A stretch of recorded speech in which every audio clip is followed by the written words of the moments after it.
So, I guess if you want to describe what is idiot compassion, it's when you are being compassionate, you feel, because it's involving the ego. So I am compassionate, I've seen your suffering, and I want to remove your suffering, but I'm egotistically trying to remove your suffering. And so when the ego is involved, ego means lacking in wisdom, ignorance. So it's believing the self exists, the other exists, and the suffering exists as something inherent, not something created, but something inherent. So the whole situation is pervaded by ignorance.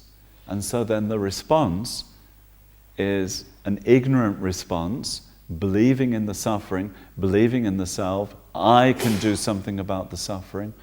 So that's what we call idiot compassion, in the sense of not understanding the situation, not understanding the person, not understanding oneself, not understanding the right action, the right time. So when to do it, how to do it. You know, this requires more thought than just, I can't stand your suffering, I must do something about it. Like I said before, some people have to be left alone. Idiot compassion is giving money to an addict, as an example. You give money to an addict, what are they going to do with it? Of course they're going to use it for the substance of their addiction. So that's idiot compassion. And people often ask me, so how to help others who are poor? How to help with compassion without doing harm? How to help? And I usually say to them, when we're talking about India, Nepal, I say find a good organization. Give to the organization, don't give to the individual. Because with the individual, you have to do the research on the individual to find out whether you're being wisely compassionate or idiot compassion, if you're going to help them. Whereas the organization makes it their business. This is what they do. They help addicts. They help poor people. So they know what they're doing. Whereas as individuals, we don't necessarily know who we're helping. And so your compassionate can be well motivated, but can still harm the other person. So I think if you want to benefit others, the best way is to look for an organization. But if it's with friends, it requires wisdom and compassion, not just compassion. Compassion is get off the cushion and do something for others. Wisdom is, hold on. Is it the right time? Is it the right person? What are you going to do? Do you know what you're doing? And you say, well, I'm not really sure. Then stop. Don't do anything. Think about the possibilities. Meditate on it. Think what you could do. But don't just immediately move to do something and then make a whole problem, and then afterwards you think, oh, I shouldn't have done that. I should have had more skill. I should have been wiser. In the beginning, if we haven't helped others, in the beginning when we want to help others, we don't necessarily think about wisely helping others. We just think about helping others, right? But in Buddhism, it makes it very clear, have the two sides, have a balance between the movement and the thinking process, the wisdom, but then Buddhism goes beyond the thinking process in the sense of empty. The self, does it really exist? It exists conventionally, but not ultimately.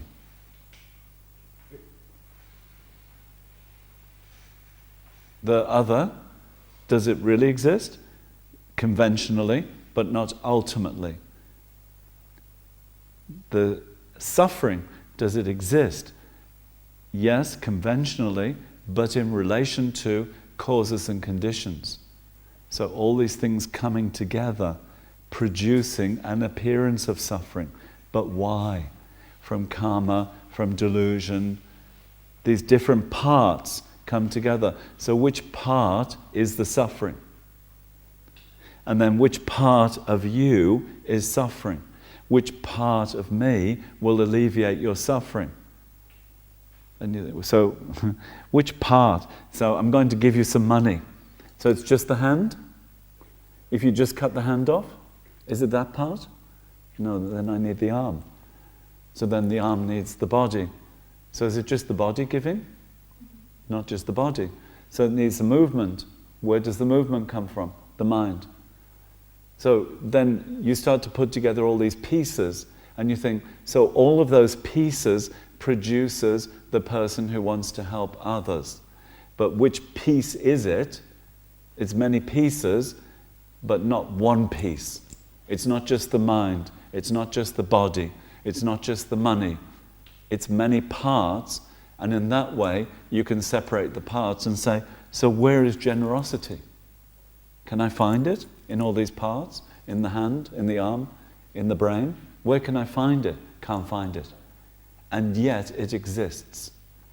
It's a method to stop you getting egotistical. Look at Daniel. He's nearly a saint. You know? We can think like this. Look at me. I'm nearly a saint because I'm helping others. What would that do to the helping others? It would intervene. It would create a problem, a delusion between you and the other. So we have to have a way of benefiting others without the delusion. One of the delusions is, I am helping you.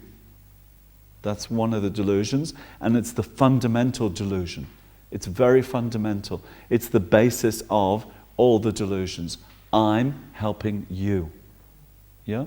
So that's where you need to investigate. When you're talking about the idiot compassion, that's where you need to investigate. The idiot is the ego, not you, the ego that comes up and says, I must help you. You know? Then you think, so where's that I? Where's that other? Where's that action? Does it exist? It makes it disappear into smoke. Still, there's me, you, and action. But take away the ego of the action, the self of the action. Just you move because it's the right thing to do. Replace I with compassion and love. Right? There's no need for I am helping you, just helping. Right? I love you. Just love. You see how we put the I in there, and then that I is attaching to itself. So when I love you, I want something back. This is an investment.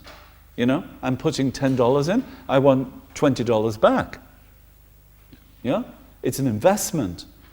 So the I is making an investment. Remove the I, just have love with no investment. Just you give out without wanting something back. Because you know about the boomerangs. The secret is the boomerangs. So you've got your $10 boomerangs, and they're all coming back in the form of flowers. You know, because that's the way it works, right?